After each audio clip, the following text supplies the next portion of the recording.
Excelpreneur, comment on écrit un texte engageant? C'est un sujet qui devrait vous passionner littéralement. Comment fait-on pour écrire un courriel pour que la personne vous réponde et qu'il vous réponde dans l'enthousiasme?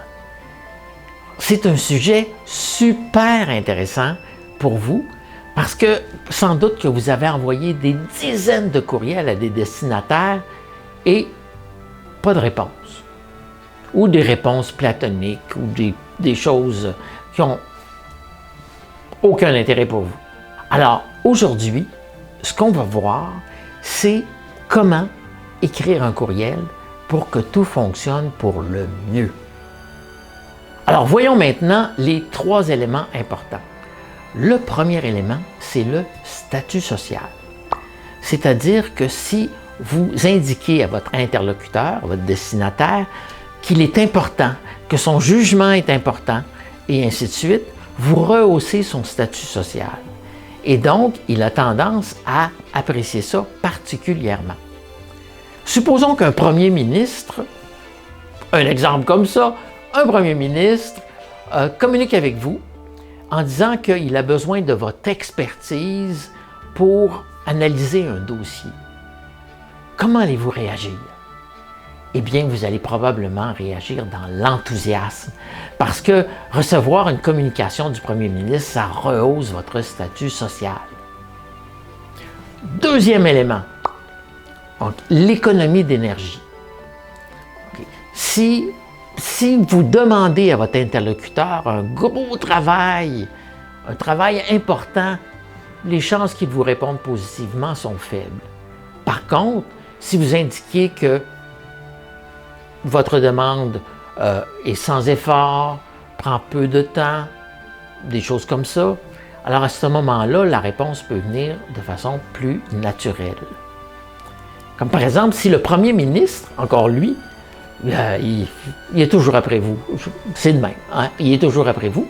Alors, il vous envoie une demande. OK? Dans un cas, je vous pourrais prendre quelques minutes de votre temps pour vous parler d'un dossier. Et dans un autre cas, je vais prendre 2 semaines de votre temps pour analyser un dossier. Eh bien, dans un premier cas, la réponse va être instantanée dans l'enthousiasme. Dans le deuxième cas, vous risquez de réfléchir un peu. Troisième point, l'information.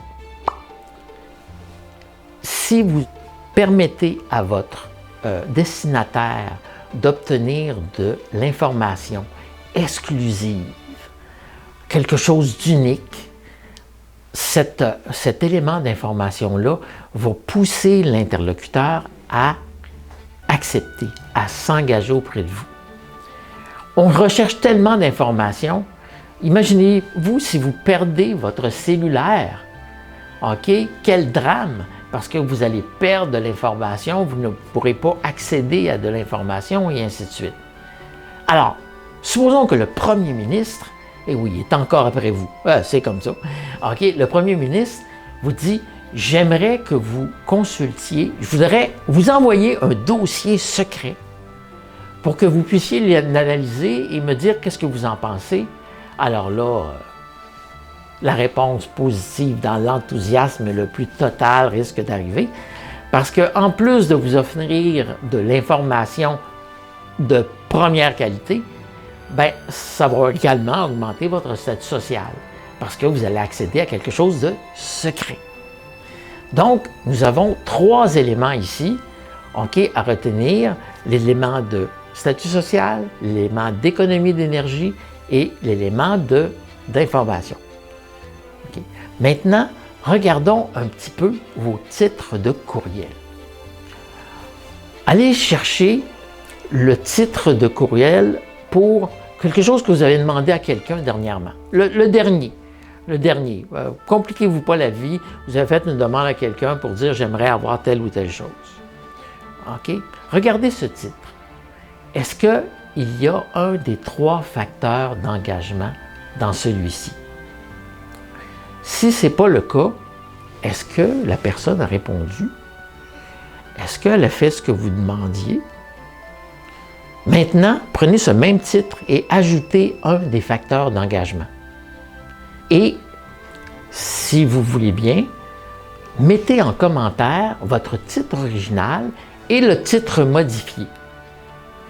La communauté veut savoir comment vous avez modifié un titre de courriel pour faire en sorte qu'il devienne franchement engageant.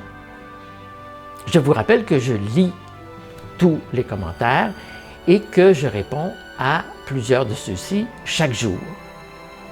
Alors, mon nom est Jean Lamontagne et je vous donne rendez-vous pour la prochaine vidéo.